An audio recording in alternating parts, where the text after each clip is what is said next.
La douleur abdominale a commencé 6 mois avant la fête de promotion de mon père. Une douleur aiguë, lancinante, qui me pliait en deux sans avertissement. J'avais perdu 6 kilos. Je pouvais à peine manger. Je passais des nuits à pleurer de l'agonie. C'est juste du stress, a dit mon père d'un ton dédaigneux. Kenneth Carter, directeur des opérations hospitalières au Centre médical Sainte. Catherine's trop occupée à gravir les échelons de l'entreprise pour remarquer que sa fille était en train de mourir. Papa, je n'arrive pas à garder la nourriture. La douleur empire. Tu as 28 ans? Grace. Prends des tomes et arrête de te plaindre. Il n'a pas levé les yeux de son ordinateur portable, en train de relire des présentations pour sa promotion imminente au poste de vice-président senior des opérations hospitalières. Ma belle-mère Lorraine a acquiescé immédiatement. La fête de promotion de ton père est dans 2 mois. Peux-tu, s'il te plaît, ne pas créer de drame juste avant son grand moment? Mon demi-frère cadet Tyler a ricané depuis le canapé. Grace a toujours une urgence médicale quand papa a quelque chose d'important. Tu te souviens de sa migraine pendant ma remise de diplôme? J'étais aux urgences ce jour-là. Bien sûr que tu y étais, a roulé des yeux Tyler. J'étais enfin allée aux urgences après m'être effondrée au travail. Le scanner a montré ce que la douleur hurlait. Une masse ovarienne importante, probablement cancéreuse, enroulée autour d'organes vitaux. Une opération d'urgence a été programmée dans les jours suivants. Le docteur Samantha Rodriguez, chef de l'oncologie chirurgicale à Sainte Catherine's, l'hôpital de mon père, a été assigné à mon cas. Grace. C'est sérieux, a-t-elle dit en me montrant les images. La masse mesure 10 cm. Complexe, potentiellement maligne. Nous devons opérer immédiatement. L'opération sera étendue, probablement 5 à 6 heures. Tu auras besoin d'un temps de récupération important et du soutien de ta famille. Mon père travaille dans cet hôpital. Il est directeur des opérations. L'expression du docteur Rodriguez a changé. Kenneth Carter est ton père? Oui. Tu le connais? Je suis sa patronne. Techniquement. Je siège au conseil exécutif qui a approuvé sa promotion. Elle a fait une pause. A-t-il vu tes scanners? Il dit que je dramatise des problèmes mineurs. Quelque chose a traversé son visage. De la déception? Peut-être de la colère. Ce ne sont pas des problèmes mineurs. C'est potentiellement mortel. N'importe quel administrateur de soins de santé regardant ces scanners comprendrait la gravité. Il ne veut pas les regarder. Il est trop concentré sur sa fête de promotion. Le docteur Rodriguez a noté quelque chose dans mon dossier. Grace, je veux que tu saches que ce que fait ta famille, rejeter des conditions médicales sérieuses, refuser de fournir du soutien, va contre tout ce que nous défendons dans les soins de santé. C'est particulièrement troublant quand cela vient de quelqu'un en position de leadership hospitalier. L'opération a été programmée pour jeudi. La fête de promotion de mon père était samedi soir au centre d'événements de l'hôpital, le même bâtiment où je récupérerai dans le service chirurgical. Tu seras remise d'ici samedi? N'est-ce pas? A demandé Lorraine quand je leur ai dit la date de l'opération. La fête est en tenue de soirée. Nous avons besoin de photos de famille. Je serai à 2 jours post-op d'une chirurgie abdominale majeure. Grace, ne dramatise pas, a dit mon père d'une voix tranchante. Les procédures ambulatoires sont routinières maintenant. Tu auras un peu d'inconfort, mais tu peux gérer quelques heures à une fête. Le docteur Rodriguez a dit que c'est 5-6 heures d'opération. Il pourrait devoir enlever mon ovaire. Arrête de catastropher. Ces médecins exagèrent pour justifier leurs honoraires. Il s'est tourné vers Lorraine. Elle sera là, même si elle doit se reposer dans un coin. Nous avons besoin du portrait de famille. Je l'ai fixé. Cet homme qui travaillait dans les soins de santé, qui approuvait les plannings chirurgicaux, qui comprenait les procédures médicales, et il appelait ma chirurgie du cancer un inconfort mineur. Papa, c'est sérieux? Ce qui est sérieux, c'est que tu essaies de saboter ma promotion avec tes drames médicaux constants, a-t-il rétorqué. J'ai travaillé 15 ans pour ce poste. Tu ne le ruineras pas avec ton comportement en quête d'attention? Ma meilleure amie Maya m'a conduite à l'opération jeudi matin. Mon père avait une réunion critique. Lorraine se faisait coiffer pour la fête. Tyler n'a pas répondu à mes textos. Le docteur Rodriguez m'a trouvé en pré-op. Mon bracelet d'hôpital indiquant Carter Grace en lettres grasses, le même nom de famille que l'homme sur le point d'être célébré 2 étages au-dessus de moi. Ta famille n'est pas là, a-t-elle demandé doucement. Ils ont d'autres priorités. Sa mâchoire s'est serrée. Grace, je dois te dire quelque chose. La masse est plus grande que nous ne le pensions. L'opération sera complexe. Tu seras en USI après. Pas dans une chambre ordinaire. C'est une chirurgie majeure avec des risques importants. Devrais-je avoir peur? Tu devrais être soutenu. Mais puisque tu ne l'es pas, sache que toute mon équipe est là pour toi. Nous nous occuperons de toi. L'anesthésiste a commencé la sédation. La dernière chose que j'ai entendue était le docteur Rodriguez disant « Nous t'avons, Grace. Tu n'es pas seule. » 7 heures plus tard, je me suis réveillée en USI. La masse était cancéreuse. Cancer ovarian de stade 2. Ils avaient enlevé mon ovaire, une partie de ma trompe de Fallope et les tissus environnants. Le docteur Rodriguez avait passé 2 heures supplémentaires pour assurer des marges propres. Maya était là, pleurant de soulagement. « Tu t'en es sortie ?» Le docteur Rodriguez a dit que l'opération s'était parfaitement déroulée. Ils ont eu tout le cancer. Mon corps me donnait l'impression d'avoir été ouvert en 2 parce qu'il l'avait été. La douleur était accablante même avec les médicaments. J'avais des drains, des lignes, des moniteurs qui bipaient constamment. Au revoir la famille, l'expression de Maya s'est assombrie. Ton père a posté sur Facebook à propos des préparatifs de sa fête de promotion. Ta belle-mère a posté des selfies du salon. Pas une seule mention de toi? Samedi soir, j'étais assez stable pour être transférée dans un service chirurgical ordinaire. Directement en dessous du centre d'événements où la fête de mon père battait son plein, je pouvais entendre la musique, les rires, la célébration.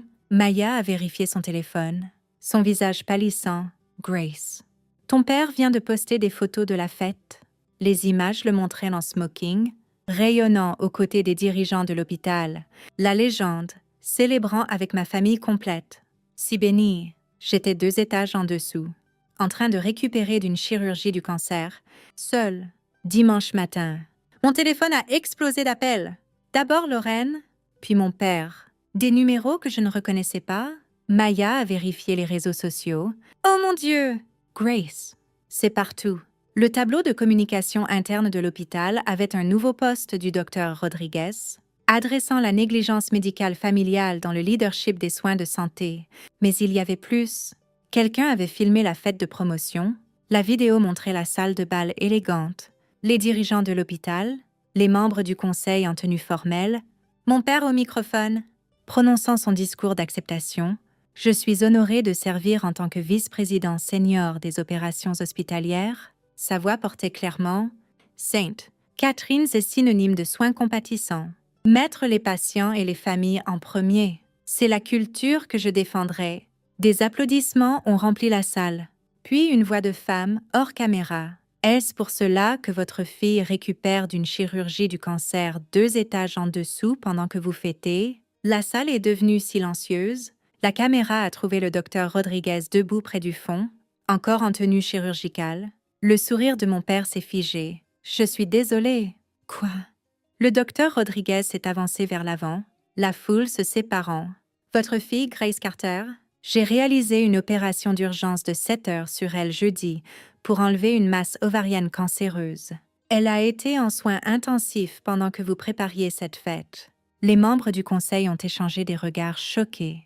C'est une affaire familiale privée. Mon père a commencé. C'est une affaire de leadership, a interrompu le docteur Rodriguez. Vous êtes promu vice-président senior des opérations hospitalières, supervisant les politiques de soins aux patients et les programmes de soutien aux familles. Pourtant, vous avez rejeté la condition potentiellement mortelle de votre propre fille comme mineure et dramatique. Vous lui avez dit que sa chirurgie du cancer était une procédure ambulatoire qui n'interférerait pas avec votre fête. Le visage de mon père a blanchi. La chirurgie de Grace était complexe. À haut risque et salvatrice. Elle a un cancer ovarien de stade 2. Elle aura besoin de chimiothérapie, d'une récupération étendue et du soutien de sa famille. La voix du docteur Rodriguez était glaciale. Elle n'a rien eu de tout cela parce que son père, un administrateur hospitalier qui devrait comprendre la gravité médicale, a convaincu la famille qu'elle simulait pour attirer l'attention. Le hoquet de Lorraine était audible sur la vidéo. J'ai les dossiers médicaux de Grace et sa déclaration sur votre réponse à son diagnostic. A continué le docteur Rodriguez. Vous travaillez dans les soins de santé. Vous approuvez les plannings chirurgicaux. Vous comprenez la terminologie médicale. Votre rejet n'était pas de l'ignorance, c'était une négligence volontaire. Le président du conseil de l'hôpital s'est levé, son expression grave. Ken, est-ce vrai? Ma fille a tendance à exagérer. Votre fille a un cancer? La voix du docteur Rodriguez s'est brisée de fureur. Elle a failli mourir sur ma table d'opération parce que la tumeur était plus grande et plus invasive que les scanners initiaux ne le montraient. Si elle avait attendu une semaine de plus, la semaine que vous avez exigé qu'elle attende jusqu'après cette fête, nous n'aurions peut-être pas pu la sauver. La salle a éclaté en murmures. L'opération était jeudi, a dit le docteur Rodriguez. Aujourd'hui est samedi. Grace est à 2 jours post-op d'une chirurgie majeure du cancer, seule dans une chambre d'hôpital. Pendant que son père célèbre sa promotion à un poste supervisant les soins compatissants aux patients, elle a regardé directement le président du conseil. Comment pouvons-nous faire confiance à quelqu'un pour défendre le soutien aux familles de patients quand il ne peut même pas soutenir sa propre fille face au cancer? La vidéo s'est coupée, mais les articles de presse ont continué. Le conseil avait suspendu la promotion de mon père en attendant une enquête. Le personnel de l'hôpital avait déposé des plaintes sur son historique de rejet des demandes de congé médical des employés. 3 infirmières ont rapporté qu'il avait qualifié leurs problèmes de santé d'excuses commodes quand elles avaient besoin de temps libre. Mon téléphone a sonné. Mon père. Comment as-tu pu? A-t-il sifflé quand j'ai répondu? Tu as dit à cette docteure nos affaires familiales privées. Ma promotion est suspendue. Le conseil m'enquête. Tu as détruit ma carrière pour une chirurgie. J'ai un cancer, papa. Et tu vas bien maintenant, n'est-ce pas? Donc tout ce drame, cette humiliation publique, Monsieur Carter. La voix du docteur Rodriguez est venue de l'entrée de ma chambre. Elle faisait ses rondes. Encore en tenue chirurgicale d'une autre opération, je l'ai mise sur haut-parleur. Je suis ici avec Grace. Laissez-moi être très claire. Je n'avais pas besoin que Grace me dise quoi que ce soit. Votre réponse à son diagnostic est documentée dans ses dossiers médicaux. Le personnel de l'hôpital a été témoin de votre rejet de sa condition, vos propres mots à la fête. Elle a tendance à exagérer, ont été enregistrés. Silence du côté de mon père. Grace a un cancer ovarien de stade 2, a continué le docteur Rodriguez. Elle a subi une opération d'urgence qui a duré 7 heures. Elle aura besoin de chimiothérapie à partir du mois prochain. Le fait qu'elle aille bien maintenant est dû à une intervention chirurgicale habile et à un traitement agressif, pas parce que sa condition n'était pas sérieuse. C'est une affaire familiale, c'est une affaire de leadership. Vous êtes dans l'administration hospitalière. Vous définissez les politiques pour les soins aux patients et le soutien aux familles. Pourtant, vous avez démontré un échec complet à fournir un soutien de base à un membre de votre propre famille atteint de cancer. La voix du docteur Rodriguez était tranchante. L'enquête du conseil n'est pas sur Grace. C'est sur votre pattern de rejet des besoins médicaux et votre aptitude à diriger des initiatives de soins aux patients. J'ai travaillé dans cet hôpital pendant 15 ans. Et en 15 ans, vous n'avez jamais appris que le cancer n'est pas négociable. La chirurgie n'est pas optionnelle. Le soutien familial n'est pas conditionnel à la commodité. Elle a fait une pause. Grace terminera son traitement contre le cancer avec succès. Que vous terminiez votre enquête et gardiez votre poste dépend entièrement des conclusions du conseil. La ligne s'est coupée. Le docteur Rodriguez a vérifié mes constantes, son expression s'adoucissant. Comment est ton niveau de douleur? Gérable. Dr. Rodriguez, la fête. La vidéo était nécessaire. Grace. Je suis chirurgienne depuis 20 ans. Je n'ai jamais vu un administrateur de soins de santé rejeter le cancer de son propre enfant comme incommode. Le conseil devait savoir quel genre de leader il promouvait. Ma famille ne me pardonnera jamais. Ta famille a failli te tuer avec leur négligence. Le pardon n'est pas dû. Il est gagné, pour l'instant. Concentre-toi sur la guérison. L'enquête du conseil a pris 6 semaines. Ils ont trouvé un pattern troublant. Mon père avait refusé ou retardé des congés médicaux pour 17 employés sur 3 ans, qualifiant leurs conditions de mineures ou exagérées. Il avait une fois dit à une infirmière que sa fausse couche n'était pas une excuse pour manquer un quart. La chirurgie cardiaque d'un autre employé était jugée élective et mal-timed. Sa promotion a été révoquée de manière permanente.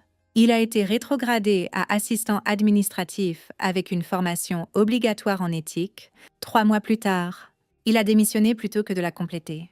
Lorraine a demandé le divorce, citant son incapacité à prioriser la famille. Tyler a cessé de lui parler après avoir appris toute l'histoire. Mon père a perdu son poste, son mariage et le respect de son fils. Tout cela parce qu'il ne pouvait pas reconnaître le cancer de sa fille. Je me suis concentrée sur la récupération et la chimiothérapie. Maya m'a conduite à chaque rendez-vous. Le docteur Rodriguez a surveillé mes progrès personnellement. Mes collègues m'ont envoyé des colis de soins. Ma vraie famille, celle choisie, s'est montrée constamment 4 mois post-op. Mes scanners étaient clairs. Le cancer était parti. La chimiothérapie fonctionnait 6 mois plus tard. J'étais libre de cancer et travaillais comme avocate des patients à Sainte Catharines, embauchée personnellement par le docteur Rodriguez pour aider à développer des programmes de soutien familial pour les patients chirurgicaux. Tu comprends ce dont les patients ont besoin parce que tu ne l'as pas eu, m'a-t-elle dit pendant mon entretien. Cela te rend parfaite pour ce rôle. Mon père a envoyé un email. J'espère que tu es satisfaite. Tu as détruit ma carrière pour une chirurgie dont tu as récupéré de toute façon. Je n'ai pas répondu parce qu'il ne comprenait toujours pas. J'ai récupéré malgré lui, pas parce que mon cancer était mineur. Un post-diagnostic. J'ai parlé à une conférence de leadership hospitalier sur la négligence médicale familiale dans l'administration des soins de santé. Les leaders en soins de santé doivent pratiquer la compassion qu'ils prêchent, ai-je dit à l'audience. Mon père a passé 15 ans dans les opérations hospitalières, mais n'a pas pu fournir un soutien de base pendant mon traitement contre le cancer. Ce n'est pas juste un échec personnel, c'est une hypocrisie professionnelle. L'ovation debout était accablante. Le docteur Rodriguez m'a trouvé après. Ton père a appelé, il veut parler. Qu'as-tu dit? Que tu prospères sans lui? Et peut-être qu'il devrait se concentrer sur l'apprentissage de ses erreurs, au lieu de chercher un pardon qu'il n'a pas gagné. J'ai souri. Merci pour tout.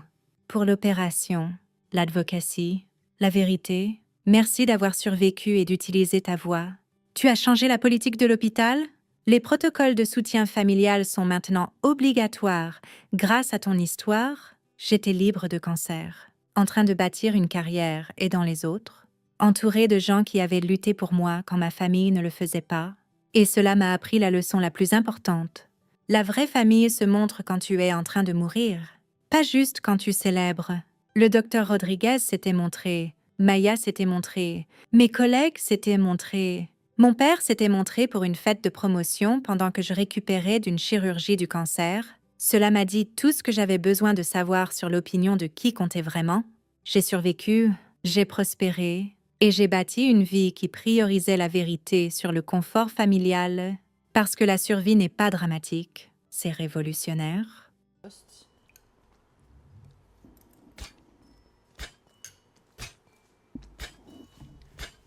Bro, what the hell? Do you have rockets? Because I'm like tired of running all the way back there.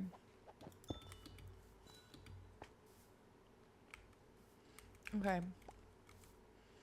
Can we go to sleep? I don't want to keep fighting the fucking mobs.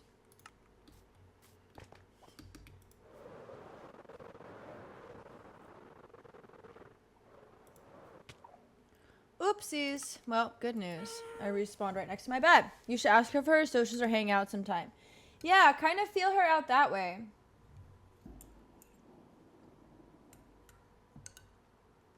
W build, thank you.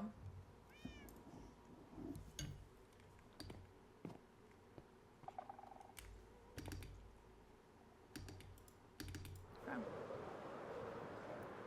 Oops. Look how big it is, guys.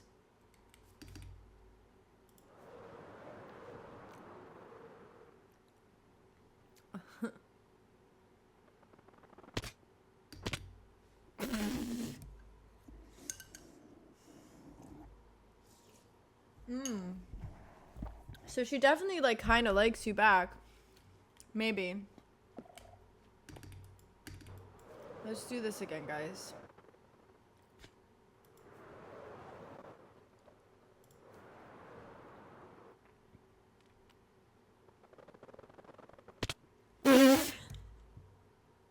Why can't I aim?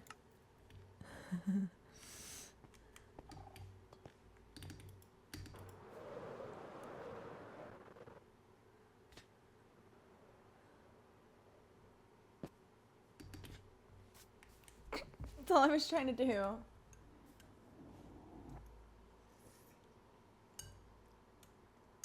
Good night, John. Yo, Zero! Yo, Zero's the 6th follower on the live. Zero's my goat because we're so close to 3,700 followers on TikTok. Well, there's decorations though, isn't there? Or no? Yo, Zero, thank you so much. I really appreciate that. All right.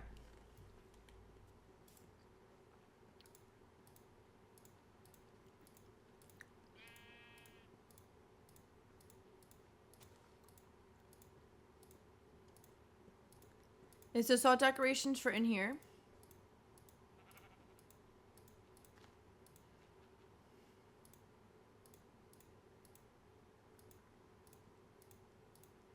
Is this all going in here? Where'd he go? Just a bunch of flowers and things. So, like, we changing the floor to the warped? Is that what's happening?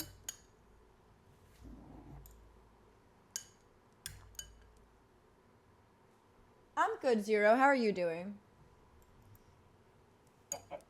I'm so sorry, guys. I have to eat these raviolis or I'm gonna die.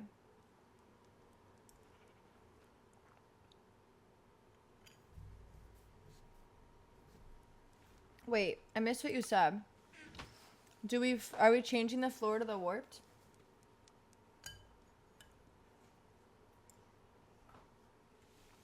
Pretty good. Ooh, okay, okay. No, that's fine. I have no idea what it's supposed to look like. Let me pull up a video. I was gonna pick.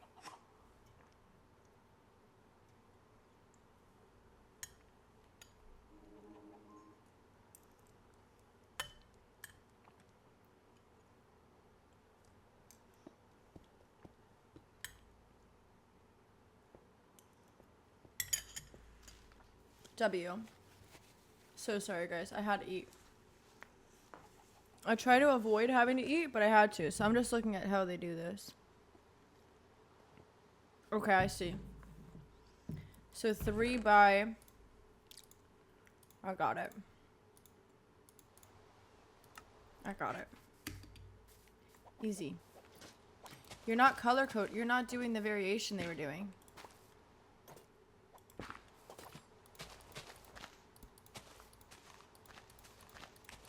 Yo! Hey, Abby, thank you so much for that follow, Girly Pop. You're the 7th follow on the live, putting me so much closer.